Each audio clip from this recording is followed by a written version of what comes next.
জামাত ইসলামের আমির চরমোনার দরবারে গিয়েছেন। তিনি কেন গিয়েছেন? তিনি ঐক্যের জন্য গিয়েছেন।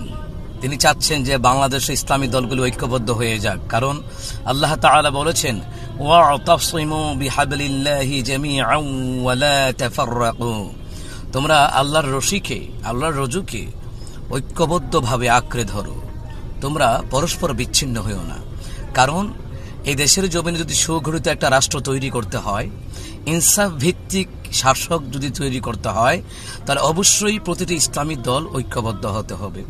জামাত ইসলামের আমির ডক্টর শফিকুর রহমান সাহেবকে যখন প্রশ্ন করেছিল সাংবাদিকরা, তখন তিনি বলেছেন যে ইসলামী আন্দোলন বাংলাদেশ চরমোনার যেটা, আমিও সেটা চাই। অর্থাৎ তিনি চাচ্ছেন যে দেশের মধ্যে ইসলামী রাজ কায়েম হোক। আর ইসলামী রাজ কায়েম করতে হলে, দেশের মধ্যে ইনসাফ ভিত্তিক রাজনীতিক মঞ্চ তৈরি করতে হলে অবশ্যই সমস্ত ইসলামী দল ঐক্যবদ্ধ হতে হবে। ইসলাম প্রতিষ্ঠার ক্ষেত্রে ইসলামী দলগুলির ঐক্যবদ্ধ হওয়ার বিকল্প আর কোনো রাস্তা নেই।